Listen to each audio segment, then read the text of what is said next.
Ladies and gentlemen, how are you doing today? I just woke up after staying awake for about 55 hours and working on the storm for a week straight. I literally passed out while praying. I was praying for the Bahamas, and I was praying for Cyclone, Josh Morgan, who is one of the chasers that is undergoing the eye wall right about now. The last transmission we got from him was at about 3 hours ago, so may God keep them safe.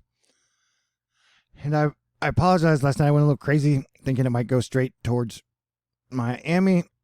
A, because I hadn't any sleep, and B, I've learned in all my years of covering hurricanes is that I'm really bad at this part. That the stop, the stall, and the turn is not my area of expertise. And it's a weakness, and it actually drives me crazy like kryptonite. And that's why I find it's best to always work as a team. And my go-to guy, the king of weather Twitter, Cranky Weather Guy, apparently has been doing a fantastic job since I fell asleep. And to be fair, I stayed up on the night shift until he woke up, and then I fell asleep. So, okay, I'm just letting the day run the clock on the slew of morning observations made. Really, no use doing anything right now. We'll do it again late tonight and see what has evolved and how we can tighten the potential of the systems track for Monday into Tuesday. And as you can see, Florida is nowhere near out of the cone of danger.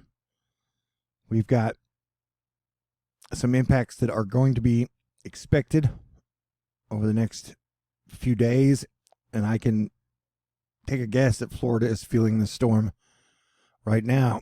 It is a bit of a monster. And I feel a little validated because since the March of 2019 North American blizzard that broke records and left us with a million questions, I've been warning about a record-breaking monster storm in September.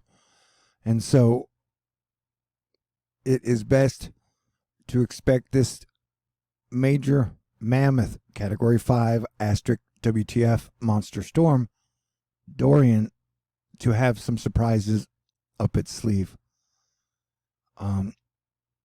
And definitely keep praying for the Bahamas and the people of Florida because it's going to be a long week and a heavy Labor Day, people.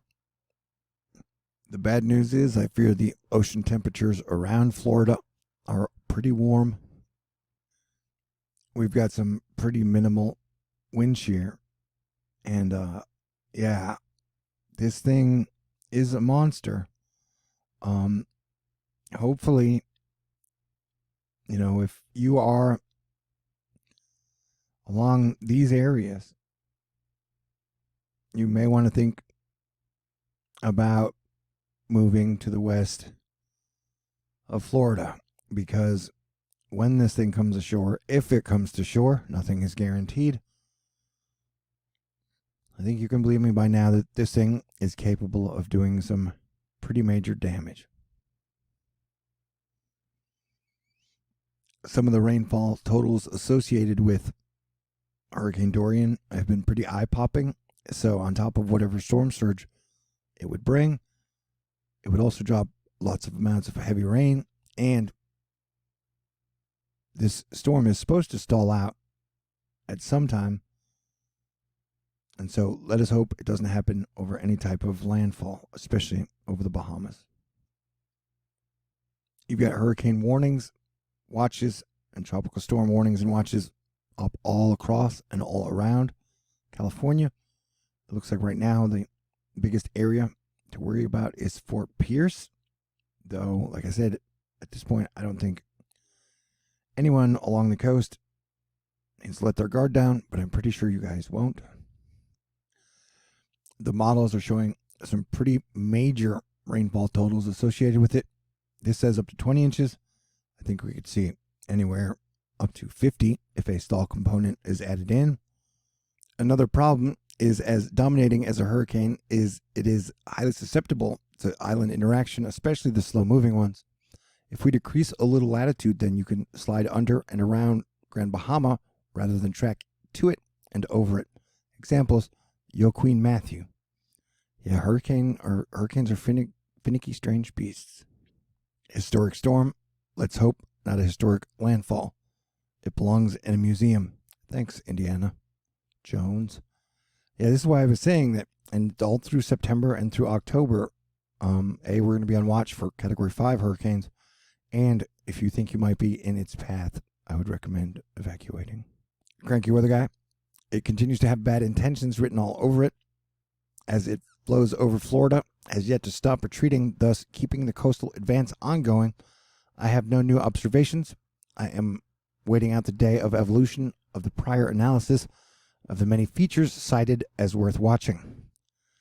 And so I can just tell by Cranky's notes that although the models seem to, and the cone seems to be keeping it offshore, I do not believe that landfall in Florida can be ruled out yet.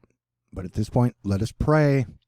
And then I think there are going to be major effects. You're going to get major wave sizes. You're going to get definitely rainfall associated with this, depending on its track up and down the coast. Like I said, the stall component is something I'm never really that good at, and it's always kind of freaky. Cranky's really great at it. I'll do my best to check up on everybody's notes.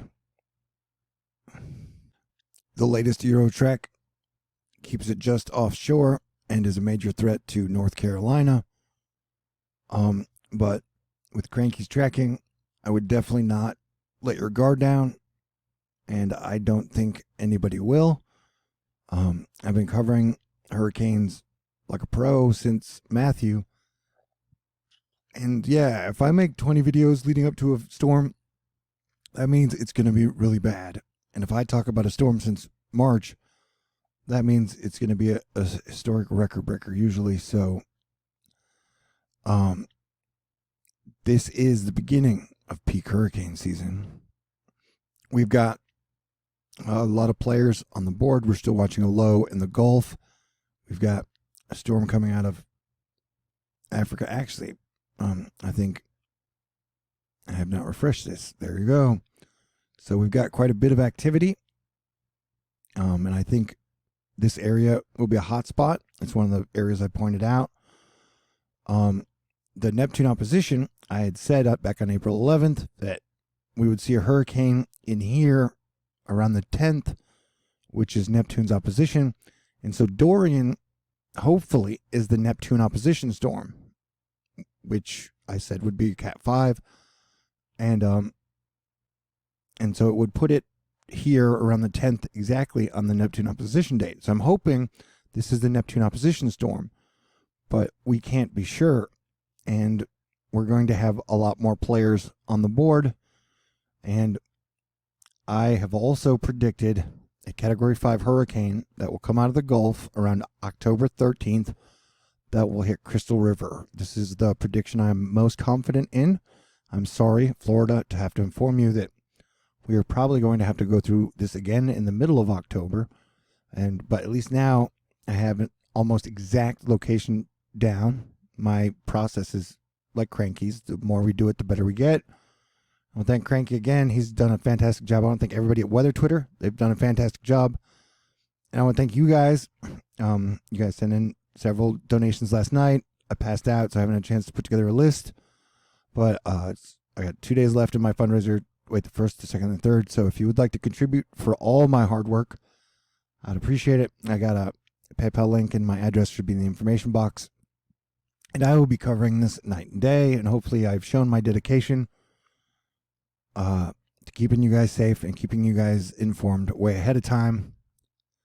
And so I will go and study up on everything, get caught up to speed, and then I will catch you guys up to speed. I think we have everybody's attention for peak hurricane season now. And hopefully we will take the October warning very seriously. Steve Copertino, one of the most intense hurricane updates from the NHC I've ever seen. Catastrophic Category 5. Dorian moving across Great Abaco. This is a life-threatening situation. Residents in the Abacos should stay in their shelter. Do not venture into the eye of it. If it passes over your location, wind gusts of over 220 miles per hour. Storm surge 18 to 23 feet above normal tide levels with higher destructive waves. These hazards will cause extreme destruction in affected areas, will continue for 7 hours. Yeah, anything over 170 miles per hour is deadly and devastating. We've got a minimum central pressure of 910 millibars, so there was no hyperbole in this monster.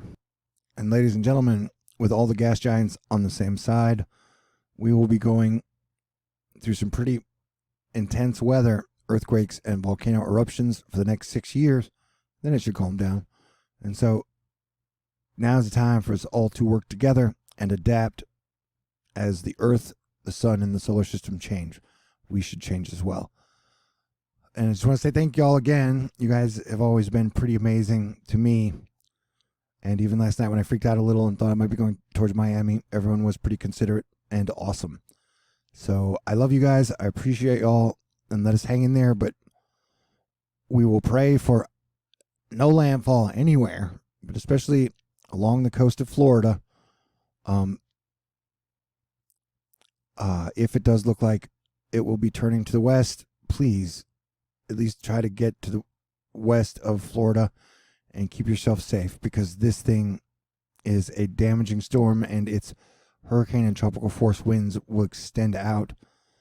And I have a fear this thing is going to be full of surprises. So I will be on this thing like stink on shit. And now that I've gotten like 5 or 6 hours of sleep, I'm good for another 2 days. So I'm in it to win it. As your Planetary Defense Commander, Star-Lord New Thor 7. You guys made me proud, and I love y'all. I will talk to y'all in the near future. Stay cool. God bless everyone.